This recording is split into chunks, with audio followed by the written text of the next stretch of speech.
Hello everybody, welcome to another video.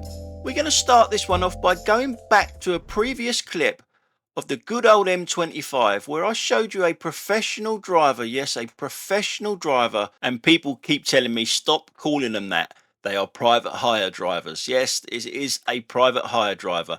I also keep calling it a man, and it isn't. It's a woman that's driving the car as well. But I caught up with the same woman about 3 days after this clip, and she was still driving really badly. It wasn't just a one-off on the M25. She's just an awful driver. So I'm going to show you this clip again. I'm going to leave the audio exactly how it was in the original as well. I'm not going to tinker with anything. So here we go with the first clip. We're on the good old M25 for this clip. The far right hand side lane is the A3 turnoff yet again, I know, and we're still on the subject of professional drivers. As you can see, the A3 slip road is moving a little bit quicker than the M25. See that little white Prius coming down here now?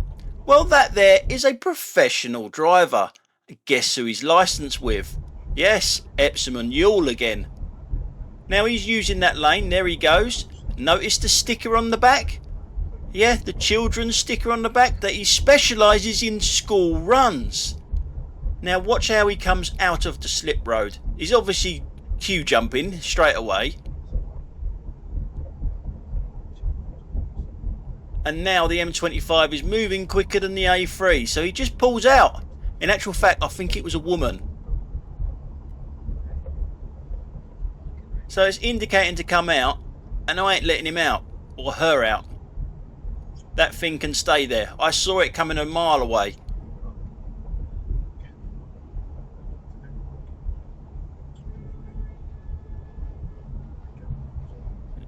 Obviously you heard the van there, bibbit.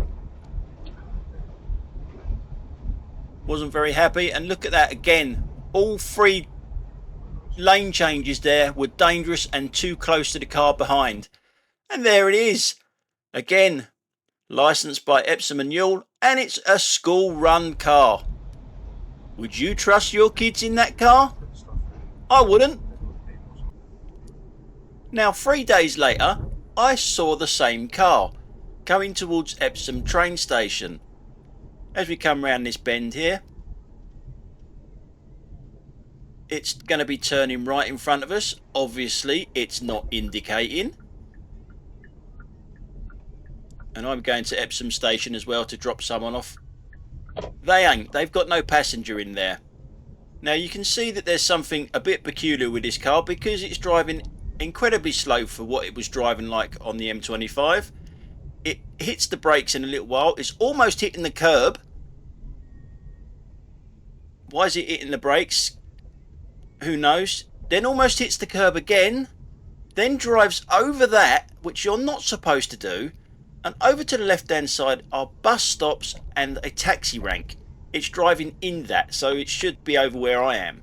Now just up there to the left hand side there's a loading bay, and something that really boils my piss is when people park in there and they're not unloading or loading. They're just there all day long, and it's not really well manned. This is not really well policed at the best of time.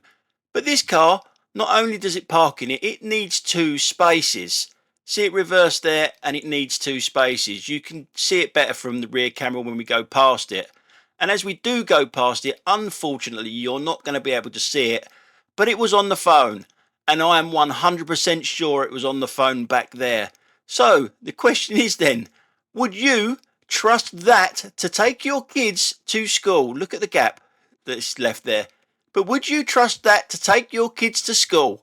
Me, personally, I'd prefer to trust this thing.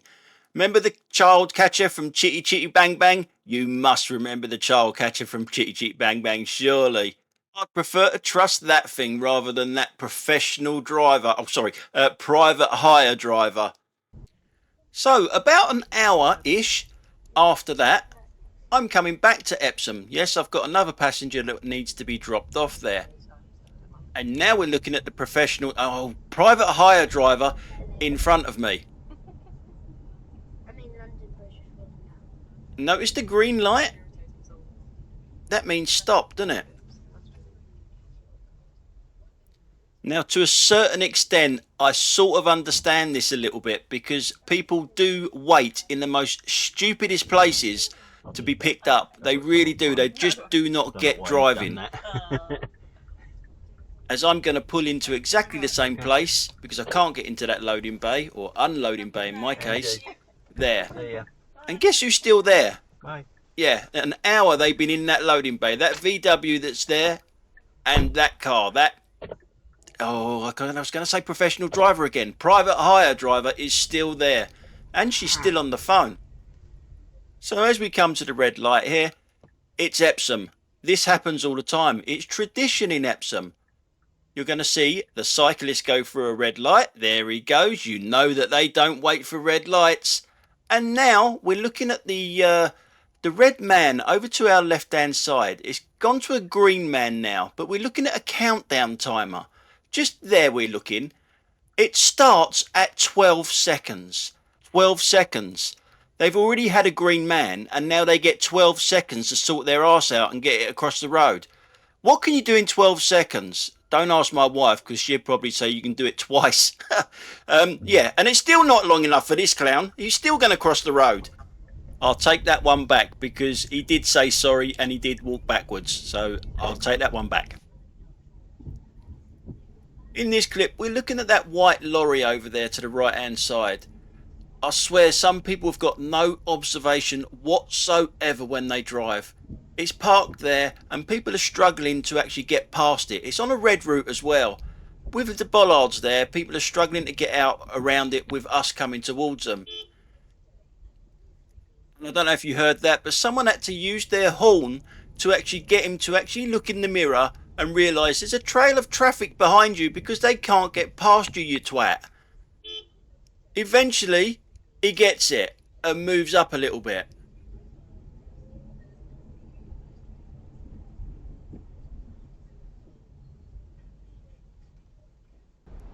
We come to the Mad Mile, where I've left a little bit of... I was going to say I left a little bit of braking distance, but I've left an Audi gap, haven't I? Yeah. Always an Audi.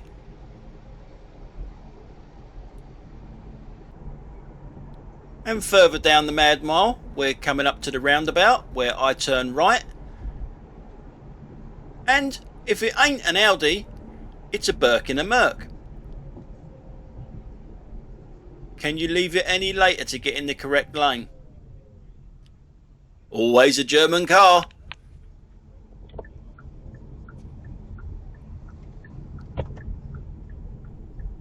Now in this clip we got another swinger coming straight towards us. I mean, he's not even looking at me, he's looking at this drive that he wants to get into. There is a car in front of you you're driving straight at. Now in this clip we're looking at a van that's going to be coming round that corner like that. Or it's supposed to be coming round that corner like that. It does struggle. And there's a reason why. Yeah, you know it. He's on the phone. It's very hard to steer with one hand. So we're going to stay on this corner for the next clip. Someone that has got two hands on the steering wheel but still couldn't manage to do the turning correctly and goes up the curb. There she goes.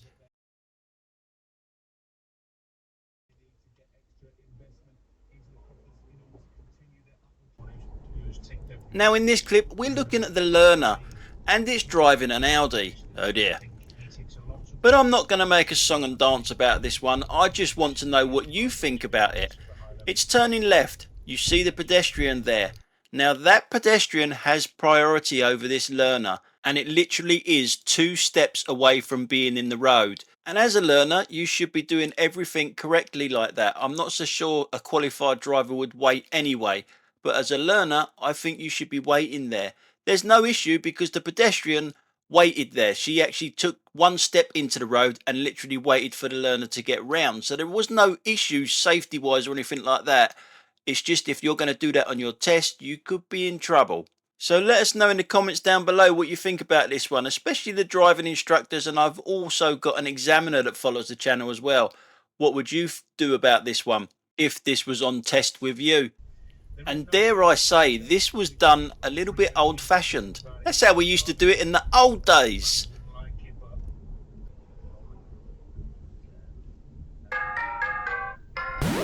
responsible adult clip of the week.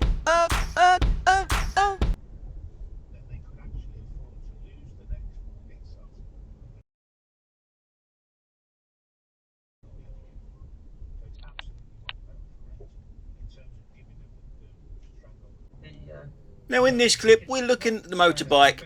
It's got an L plate on it. I don't think it's going to live long enough to actually be a qualified rider. It's got a death wish.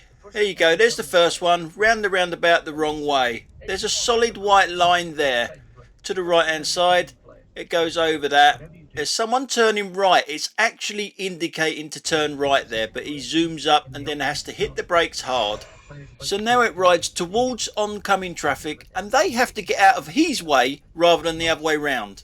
That's not how you filter. The guy's got a death wish and will not live long enough to actually become a qualified rider, that's for sure. Anyway guys, that's it for today. Thanks a lot for watching. I'll catch you on the next one. Bye for now.